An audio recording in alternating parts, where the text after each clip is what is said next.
Dub, you guys had the lead since about the beginning or mid part of the first quarter, but just stayed within 2 or 3 possessions the whole way.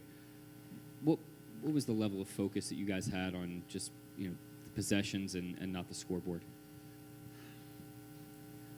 Honestly, it's exactly that. Like when you start looking at the score, you may start to panic and you start thinking about stuff that you have no control over. So a lot of it down the stretch is just attention to detail, making the right reads. Can't let one play affect another play. Rebound, there's just so many things that go into it, and we did a good job of talking to each other through each play, what we want to do, what we want to get accomplished each time. And that's not even going to say you're not going to make mistakes. We didn't do a good job boxing out at the end. So they kept getting second chance, throwing the corner, getting threes. But I'm just overall, I think our mindset and our pursuit to what we were trying to do was really good the whole game, and we got rewarded for it. And you had 6 threes. It's a playoff career high for you. That might be a career high, brother. No cap. The one where Shea slips it to you towards the end there. What's going through you as you collect that ball? It just seemed like one of those 50-50 plays, and you make the shot. Honestly, I think the clock was low, so I was just kind of shoot it, and probably nothing more than that. But just shots in general, you work really hard and shoot a lot of them, so why not shoot them now? That's kind of my mindset going into it, and just being aggressive, taking what the defense gives me, and make or miss. I still got to go down and play defense on the other end, and that's just kind of my mindset going into it. But just being ready to catch and make a play whenever he gets off the ball. With the success you guys have had the last couple of years, there comes a lot of scrutiny. A lot of that's been on you in terms of hey, can he be that second scorer they need come playoff time? Obviously, that goes back to the Dallas series last year. To come through like you did tonight, what sort of satisfaction do you have given the spotlight you've been under? None. I feel if you're not really good, you're probably not going to have any scrutiny. So just play with it and just keep going.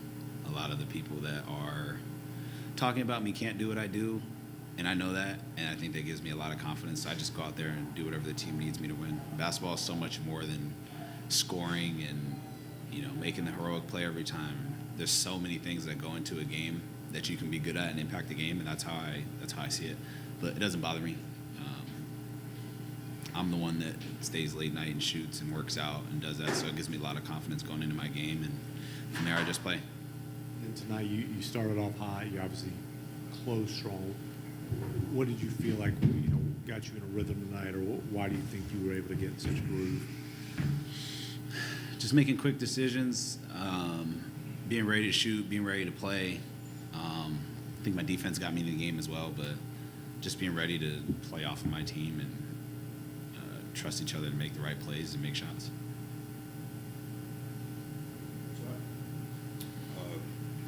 Jalen, you talked about a sense of urgency going into this game, or at least after the blowout loss. At shoot-around, you talked about just wanting it more, essentially, or just being the team that goes out there, executes at a higher level, would win. How did you see all that play out in that second half, especially when they was you guys were ahead, but they weren't that far behind, and you just have to give them that, that little extra towards the end that turned into a win. Yeah, this journey is not easy, and it's not meant to be easy. So these experiences make us better. But just down the stretch, like I say, you can't really you got to know the score, obviously, but you can't let that affect the game. You know what I mean? They're going to score. They're a really good team. They're going to hit tough shots. We're going to hit tough shots. That's how the game goes. But I think a lot of it is just who can kind of stick with it the most. And I thought we just did a good job executing down the stretch, playing the clock right, understand how many fouls we had. Just like little stuff, I think down the stretch we were really good at. Just another one. Jalen, you're one win away from the NBA Finals. SGA was just in here talking about how you've got these accomplishments, and it's incredible to think, you're only in your 3rd season. Is it surreal to think that you're one win away from making the NBA Finals? I try not to get too ahead of myself with it, to be honest. There's still a lot of series left, and we still have to go do a job this next game against a team that's very good. So that's honestly how I think about it. I think after the season, whenever that is, I'll be able to reflect on it, and that's more the time to enjoy it. But right now, it's just win the games. Dub, Chet- Dub, I know Shea wasn't drafted here, but he's basically been raised here. Obviously, you two were part of the same draft. When you look at tonight, the way you guys played, the way you guys played off each other, like how much has, how organic this thing has been played into the way you guys have, been able to play off each other and the synergy there? You talking about me and Shay specifically? You, Shea, and Chet. Oh, I don't know. We're all really cool with each other, to be honest. I hate to give like such a boring answer to it, but off the court chemistry seeps into on the court, and we've just grown up together. Obviously, Shay's a little older than us, but we've just been through a lot of experiences in a short amount of time that either force you to trust each other or grow apart, and we've grown closer to each other, and that's just kind of how we play, live and die by trusting each other, and then whatever happens from there is what happens. And for either of you, Shea was in here talking about the three of you, and he was saying the scariest part is that, the two of you haven't even hit your primes yet. Like, what do you two envision that the three of you can possibly be together?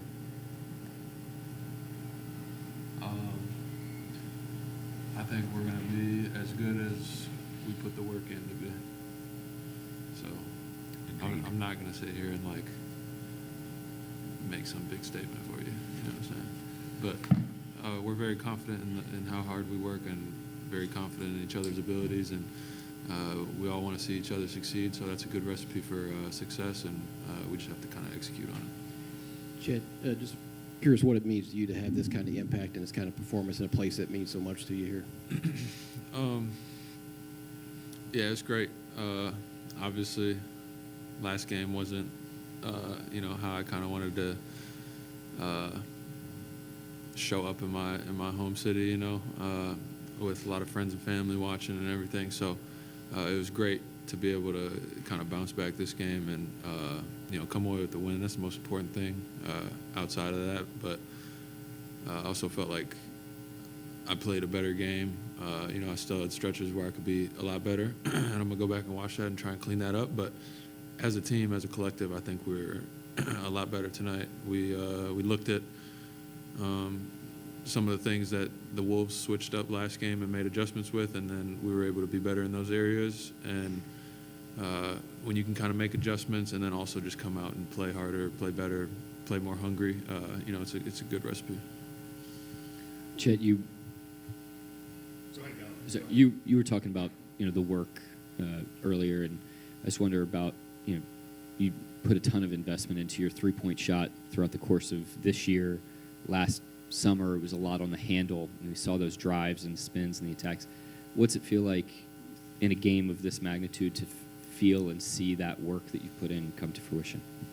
Yeah, it feels good to see the ball go in. I've worked a lot on my shot. When I do miss, I know why I missed. I've kind of gotten to that point. That doesn't always make it easier, especially in a long season with lots of ups and downs. Where there's you might be all bumped and bruised here, and what I'm saying, that kind of messes with the prep of shooting and everything on the court and before the game and everything. So just sticking with it and staying confident in the work. I've had series already where I'm shooting 40% on 6 attempts, and series where I'm not shooting so great on.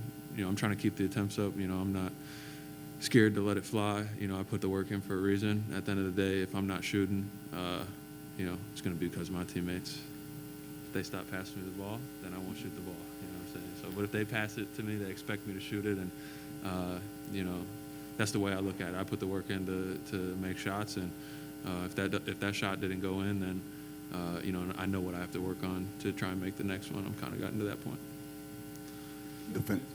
Defensively, you guys put a lot of attention on Edwards tonight. You didn't let him have a whole lot of space, guarding him damn near to half court. What was the thought behind that aggressiveness? Was it like a head of a snake thing? Were you just comfortable giving up open shots to other guys? Like, what was the thought process with how you defended him tonight? I don't think you're ever comfortable giving open shots to anybody. Like, this is a good team. They're in the Western Conference Finals for a reason. You don't just give anybody open shots. Obviously, through the course of a game, it's hard to play a perfect game. So there were guys who got looks that, we feel like we can be better and make tougher. But when there's a really good player who they're trying to get free, if you just let that guy get free, you're not going to be in the Western Conference Finals. So we didn't do a good job of that last game, so we had to be better tonight, find ways to make things tough on him. Nobody would get up here and lie and say, no, we're not trying to make it tough on him. He's a good player, so we got to continue to do that. But it can't be at the expense of making it easy on other players. We got to do both. Right, Steve, and then Joel. For both of you, you're one win away from playing basketball in June. How do you envision the crowd Wednesday night, Game 5 at Loud City Paycom? How loud will it be? We don't even need to answer that. We know. You know. Yeah, you'll be there. Hopefully really, really loud. Probably loudest of the season. We also got to give them a reason to be loud, if you know what I mean. But going back to like my earlier statement, just we understand what's ahead of us, and if you look too far ahead, that's when you start to stumble. So like it's 1st to 4, so we haven't won the series yet. We still have a job to do, and like I said, you just can't look too far ahead. But definitely excited to go back to OKC and play. So what I was saying down there was that Dylan was saying that, as part of why you rose to the occasion, he said that you sort of add chips to your shoulder as the year goes on. Like, could you describe some of those chips, where they come from, and where you maybe found the motivation to rise to the occasion tonight? That's an internal thing that I keep to myself, but got a lot of them. Go ahead, bro. This will be the last one, Rylan. Chet Shea was in here talking about how, like, one of the most important things about your game, or impressive things about your game, was that some of these buckets that you're getting, they're not even like designed plays for you, that they don't have to run a ton of plays to get you to your spots. Like, what goes into picking your spots to be aggressive whenever it's not a set play and it's not something that the team's expecting? I'd say the big thing is just trying to have fingerprints on the game, understanding that a lot of our set plays are designed through the ball handler, and outside of that, we're all kind of just playing off of them. And when you have really good players that the other team needs to stop, they're going to have to help and recover from somewhere. So just understanding that we have to make them pay for that, and just trying to be aggressive. Trying to make the right play too. It's not always score. Sometimes it's make the extra pass. Sometimes it's find the next action. Whatever it is, just try to leave fingerprints on the game and make winning plays. Sometimes that'll be go score. Sometimes it won't be. But at the end of the day, I'm out there trying to win. So. Thank you, guys. Yep.